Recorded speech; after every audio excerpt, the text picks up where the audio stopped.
Seterusnya kita ke Bumi Kenyalang. Antara paparan hari ini, penjawat awam tetap baharu tidak berpencen perlu dilihat lebih rasional.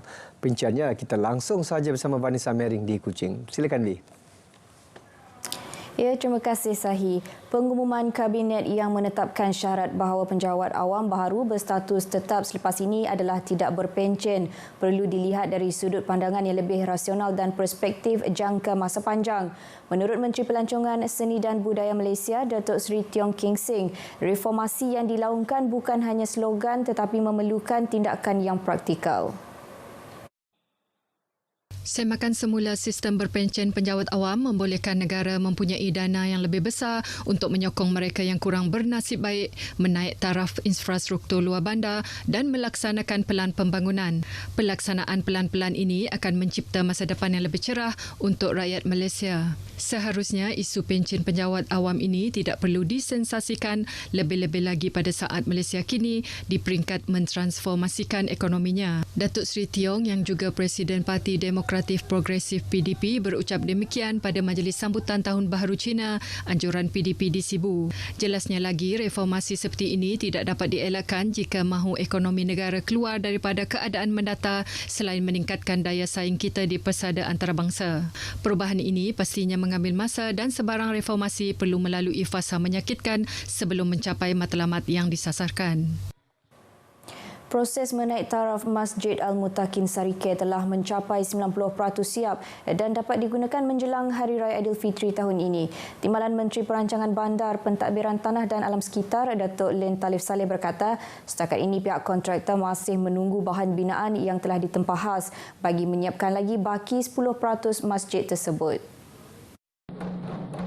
Jelasnya, jika dilihat dari peruntukan yang telah disediakan oleh Premier Sarawak pada tahun 2018 yang melibatkan 9.5 juta ringgit, menunjukkan ianya tidak mempunyai masalah dari segi peruntukan keuangan dan proses pembayaran berjalan dengan lancar. Jadi oleh sebab itulah saya sekali lagi berbincang dengan pihak jurunding dan juga kontraktor supaya mengambil tindakan yang sewajarnya dan apa yang telah mereka janjikan kepada kita untuk menyediakan masjid ini siap sekurang-kurangnya sebelum Hari Raya tahun ini. Kerana seperti yang telah saya katakan tadi, tidak ada masalah dari segi kewangan, tidak ada masalah dari segi proses pembayaran, memang sudah on time. Kerajaan sudah memberi kelonggaran dari segi tempoh lanjutan masa EOT hampir setahun dan seharusnya masjid ini siap dalam bulan November tahun lepas. Namun EOT ini diteruskan dan masjid ini dijangka siap pada Februari ini. Datuk Len yang juga ahli Dewan Undangan Negeri Adun Kuala Rajang berkata demikian kepada pemberita pada Majlis Khatam Al-Quran peringkat Sekolah Kebangsaan Agama Sarike di Dewan Sentral Sarike. Beliau berharap pihak kontraktor yang telah dipertanggungjawabkan ini dapat menyiapkan masjid mengikut jadual yang telah ditetapkan pada kali ini. Program Jom Tingkatkan Ekonomi Wanita merupakan kursus perkongsian ilmu untuk dikongsikan kepada para wanita khususnya di luar bandar sama ada yang tinggal di kampung ataupun rumah panjang agar mereka dapat berdikari serta dapat menyumbang kepada pendapatan keluarga. Timbalan Menteri Pembangunan Wanita, Kanak-kanak dan Kesejahteraan Komuniti, Datuk Rozi Yunus berkata lebih banyak program serupa akan diadakan selepas ini terutamanya di kampung dan rumah panjang agar lebih ramai wanita boleh terlibat sama.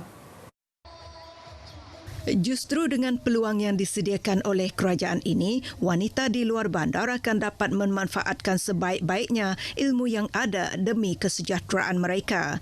Pada masa sama, beliau juga berharap dengan adanya peluang sebegini, wanita di luar bandar tidak terpinggir malah dapat berdikari untuk menyumbang kepada ekonomi keluarga. Beliau berkata demikian pada perasmian program Jom Tingkatkan Ekonomi Wanita di Arena Sukan Berkenu dekat Miri. Kursus singkat sehari ini memberi peluang kepada wanita-wanita mempelajari 9 jenis kursus, antaranya anyaman gelang manik, gubahan dari bahan terbuang, sulaman benang dan membuat kuih roti pisang. Seramai lebih 100 orang peserta dari kawasan Dewan Undangan Negeri Berkenu menghadiri kursus tersebut. Laman Facebook rasmi Timbalan Menteri Kesihatan Awam, Perumahan dan Kerajaan Tempatan, Datuk Michael Tiang Mingti telah digodam. Datuk Michael Tiang berkata pihaknya menyedari laman Facebook beliau digodam bermula 16 Disember tahun lepas. Selepas hilang kawalan ke atas akaun tersebut, pihaknya telah pun menghubungi syarikat Meta yang berpangkalan di Singapura untuk mendapatkan semula laman yang telah dibuka sejak 2018 itu. Walaupun berjaya mendapatkan semula akses dan kawalan ke atas laman tersebut, akaun itu kembali digodam berulang-ulang sebanyak 4 kali sehingga baru-baru ini akaun tersebut dirampas oleh penggodam. Yang menyediakan lagi, akaun Facebook yang mempunyai lebih 26,000 pengikut itu merupakan platform untuk rakyat di Dun Palawan menghantar aduan kepadanya. Lebih teruk lagi, penggodam itu turut menghantar jemputan kepada setiap pengikut di akaun itu untuk masuk ke sebuah kumpulan dinamakan Susmita Kumari. And this is serious because these are non-public group. I'm afraid the hacker might use my Facebook page, my name, to, I don't know, to elicit some illegal activities, to lure my followers to drop into their online scam. Datuk Michael Tiang yang juga Dun Palawan berkata demikian pada sidang media di Pusat Khidmat Dun Palawan di Sibu. Dalam pada itu, beliau menyeru rakyat yang mahu membuat sebarang aduan dan permasalahan mereka menyalurkan maklumat di akaun Facebook Pusat Khidmat N54 Palawan. Pihaknya telah membuat laporan polis dan Suruhanjaya Komunikasi dan Multimedia mengenai serangan penggodam itu. Beliau tidak terkejut jika serangan itu bermotifkan politik untuk menghalang beliau berkongsi maklumat dan berkhidmat kepada rakyat. Serangan itu dilihat dilaksanakan bertubi-tubi sehingga pihak penggodam turut berjaya merampas akaun Facebook peribadi beliau. Seorang lelaki berusia 40-an di Kuching kerugian RM370,000 akibat terpedaya dengan pelaburan dalam talian.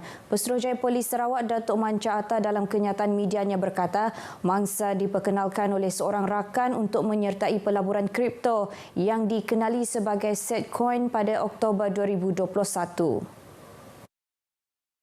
Mangsa yang merupakan pemilik sebuah bistro dijanjikan dengan keuntungan tetap sebanyak 10% setiap bulan dan modal akan dipulangkan dalam tempoh masa setahun.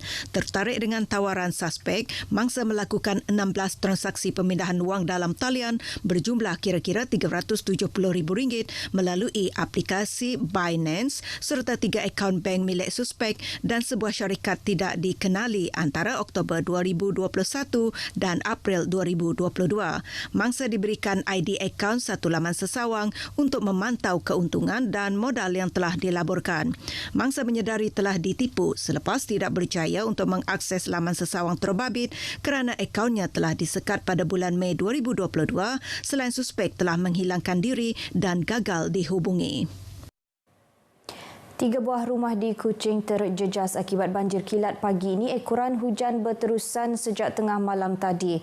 Menurut laporan Pusat Gerakan Operasi Bomba Sarawak, 2 buah rumah terletak di Jalan Kemuning, Matang dan sebuah lagi di Lorong Petra 2 Sungai Bedil. Rumah pertama di Jalan Kemuning mempunyai 12 orang penghuni, rumah kedua dihuni oleh 16 individu, manakala di Lorong Petra 2 Sungai Bedil, rumah terlibat didiami oleh 4 penghuni. Anggota bomba yang menjalankan pemantauan ke rumah terlibat menasihati penghuni supaya berpindah ke pusat pemindahan sementara jika perlu.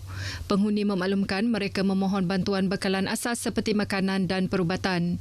Pihak bomba turut memanjangkan situasi banjir kilat yang melanda rumah-rumah tersebut kepada Angkatan Pertahanan Awam dan Jabatan Kebajikan Masyarakat untuk tindakan selanjutnya. Perkongsian itu tadi mengakhiri berita dari Sarawak. Dari sungai hingga Sagara, Palestin pasti merdeka. Kita kembali bersama Sahi di Angkasa Puri untuk berita seterusnya. Silakan Sahi. Terima kasih, Vi.